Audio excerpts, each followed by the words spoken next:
What's up, boys? It's Dual Factory once again with another video, and it is arguably 3 o'clock in the morning on my neck of the woods, and I should honestly be in bed getting ready for work and all that fun stuff, but can't sleep. I've been playing with my Yu-Gi-Oh cards. I've been wanting to bring you this deck profile for a while now, because I actually really like this new archetype that came out of Rise of the Duels, which is, as you can see, it's Infernoble Knights.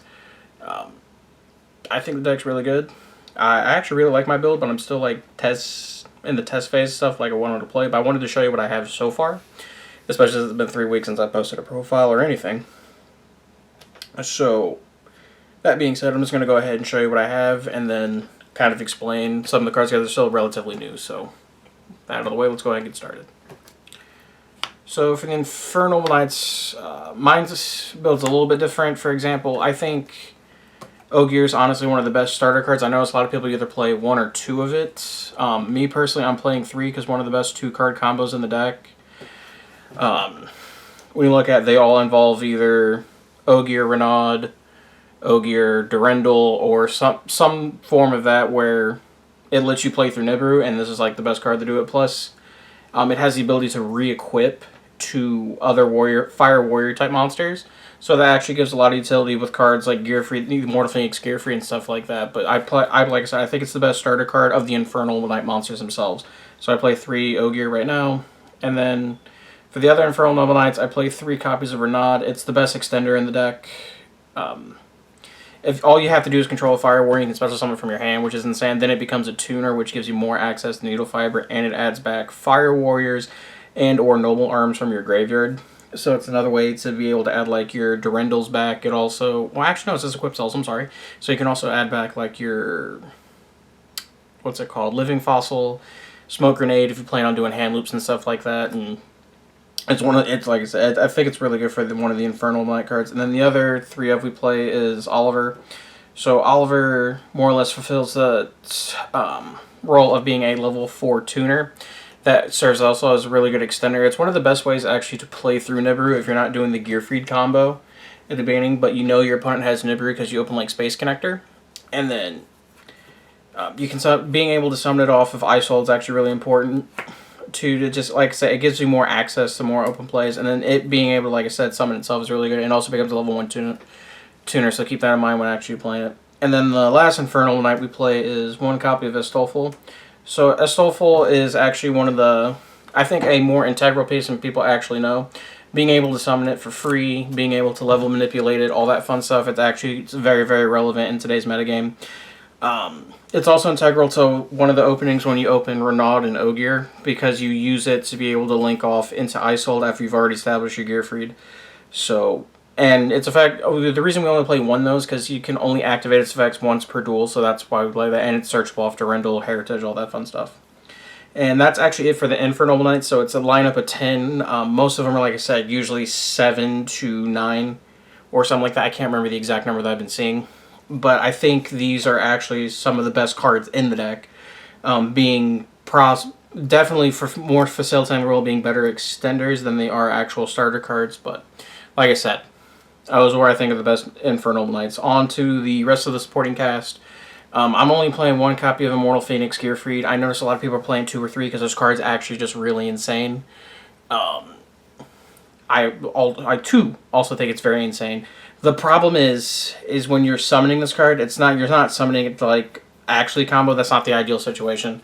You're summoning it because it's another form of interruption that your opponent has to play through, and it's also one of the best ways to actually out your opponent going second and stuff like that. So I think the correct number, especially since a lot of the plays that my deck's built around, is actually sending this card and adding it back to hand rather than hard drawing it. So I think 1's the perfect number right now. If the meta game shifts or anything like that, I'll probably move up to playing 2 or maybe 3 copies. But for now, personally, I think 1's the correct number. And then we have 2 copies of Fire Flint Lady. This facilitates the role of being an extender. All you have to do to summon it is control a level 4 warrior monster. And you can special summon it from your hand. It's one of the best ways to keep playing, like when, like saying you normal summon. It works really well with Connector, is what I should be getting at. Is because when Connector gets stopped, this just gives you another way to summon it on the field and be able to establish your Icehold, which is integral to all your plays in your deck. It also has really niche, like non-targeting effect that you can use for special summoning something out. I believe you attributed the special summon to 4 out of your hand and it can't be targeted by card effect. I believe that's it. But other than that, like, it just really facilitates a really good role of an extender that the deck desperately needs. It is a hard once per turn. That's why we're only playing 2 though.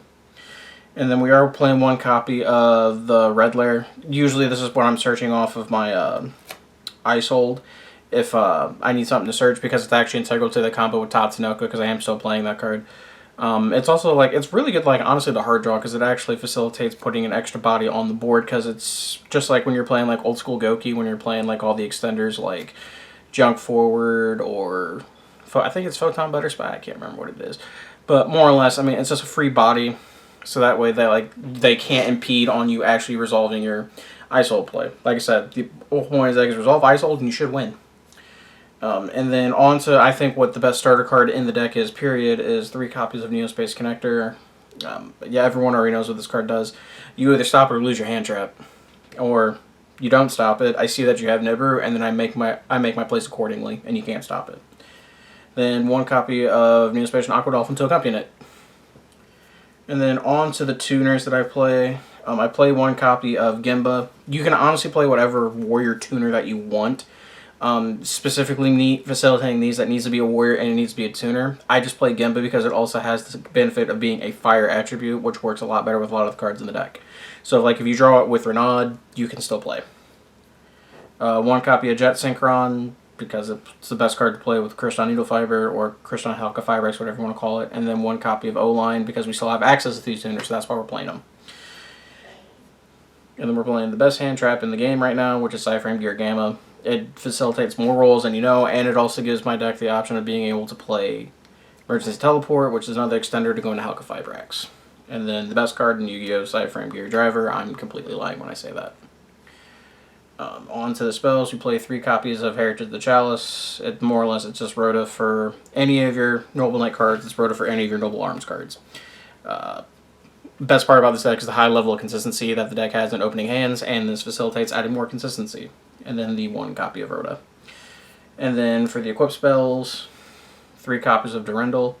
This is more or less, I like to think of it as Zodiac Barrage for Noble Knights, because essentially it gives you access to any of your Noble Knights in your deck. But what a lot of people don't know is it does search more than Noble Knights, and it can equip more than Warriors, because it can search any level 5 or lower fire warrior, and it can be equipped to anything. So bear that in mind. And then supporting cast for equip spells, we play 1 Divine Sword, 1 Smoke Grenade, 1 Living Fossil. This is the best extender. This is what allows you to hand loop. This is just a good card to play with Icehold. And then the 2 power 1 of extenders is E-Tele, because we're playing the Gamma and Psychic. We have access to a extender for making Halka Fibrax, and Monster Reborn, because this is a good general extender in combo decks.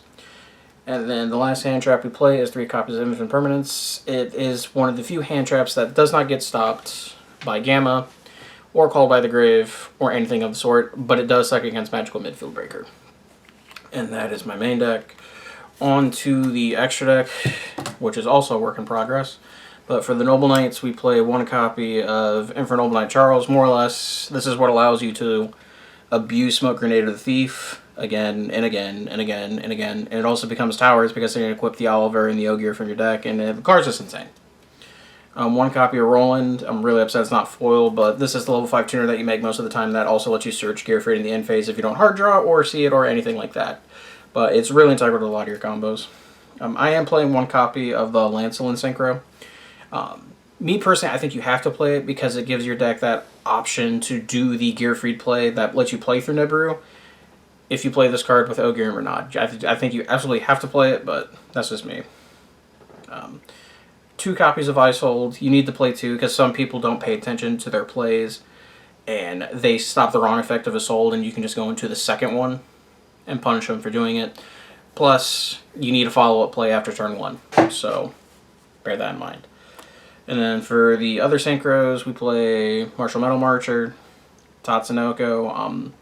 I'm playing it right now because, like I said, I'm still keeping. I like to think of it as keeping the training wheels on the deck, because I'm still not completely comfortable with all the combos, but it might come out later. I'm not 100% sure.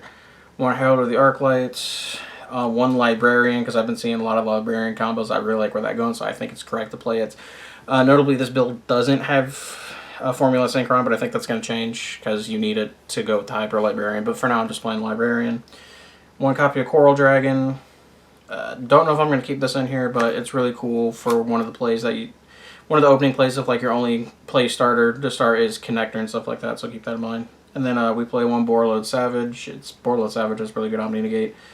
And then Omega, because it's really good in the Dogmatica matchup, because it forces your opponent to play differently, because you could put their Titaniclad back into the extra deck, their Titaniclad, or you can put like their Shaddoll monster they put in there when they send it off Maximus, and that interrupts their Shaddoll Schism.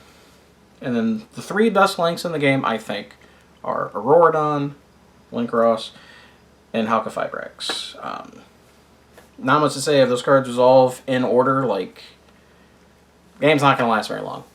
But that was my Infernoble Knight deck profile. Don't forget to like, comment, subscribe. I am going to bring you more updates to this deck, specifically because I'm actually really interested in it, and I actually really like the Infernoble Knights because it's the Noble Knight lore that actually got good support, and it's Warriors. I really like Warriors. But, again, don't forget to like, comment, subscribe. I'll catch you guys in the next video. Peace.